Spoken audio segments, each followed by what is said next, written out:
بسم اللہ الرحمن الرحیم۔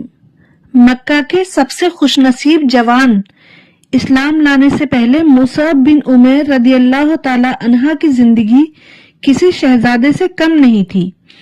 وہ یمن کے سب سے قیمتی اور نایاب لباس پہنتے تھے۔ ان کے عطر کی خوشبو اتنی تیز اور الگ ہوتی تھی کہ لوگ گلیوں میں ان کے گزرنے کے بعد انہیں پہچان لیتے تھے کہ مصعب یہاں سے گزرے ہیں۔ ان کی ماں بہت دولت مند تھی اور اپنے بیٹے پر پانی کی طرح پیسہ بہاتی تھی۔ مکہ کے لوگ ان کی قسمت پر رشک کرتے تھے۔ جب انہیں نبی اکرم صلی اللہ علیہ وسلم کی دعوت کا پتہ چلا تو وہ چھپ کر دار ارقم گئے اور اسلام قبول کر لیا۔ انہوں نے اپنا ایمان شروع میں اپنی ماں سے چھپائے رکھا کیونکہ وہ جانتے تھے کہ ان کی ماں اس کی سخت مخالفت کرے گی۔ جب ان کی ماں کو مسلمان ہونے کا پتہ چلا تو انہوں نے مصعب کو ایک کمرے میں قید کر دیا اور ان کا کھانا پینا بند کر دیا۔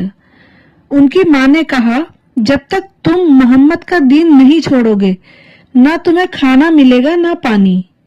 انہوں نے بڑی محبت اور عقیدت سے جواب دیا، اماں جان، اگر آپ میرے جسم کے ٹکڑے بھی کر دیں تب بھی میں اپنا دین نہیں چھوڑوں گا۔ جب ان کی ماں مایوس ہو گئی تو اس نے انہیں گھر سے نکال دیا اور تمام دولت اور سہولیت چھین لی۔ وہ جوان جو کبھی ریشم پہنتا تھا اب اس کے جسم پر ایک پرانا سا پھٹا ہوا چمڑے کا ٹکڑا یا سڑی ہوئی چادر ہوتی تھی جس پر کئی پیوند لگے ہوتے تھے۔ ایک بار حضرت مصعب نبی کریم صلی اللہ علیہ وسلم کی مجلس میں آئے۔ ان کے جسم پر ایک پرانی چادر تھی جس پر اونٹ کی کھال کے کئی پیوند لگے تھے۔ انہیں اس حال میں دیکھ کر صحابہ اکرام کی آنکھوں میں آنسو آ گئے کیونکہ انہوں نے مصعب کا وہ پرانا ٹھاٹ باٹ دیکھا تھا۔ انہیں اس حال میں دیکھ کر اللہ کے رسول نے فرمایا، میں نے مکہ میں مصعب سے زیادہ حسین، خوش لباس اور ناز و نعمت میں پلنے والا کوئی جوان نہیں دیکھا، مگر آج اللہ اور اس کے رسول کی محبت نے اسے اس حال میں پہنچا دیا ہے۔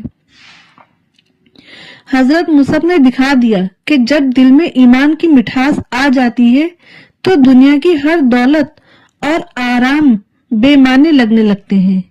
اللہ ہم سب کو دین پر چلنے کی توفیق عطا فرمائے۔ سبحان اللہ۔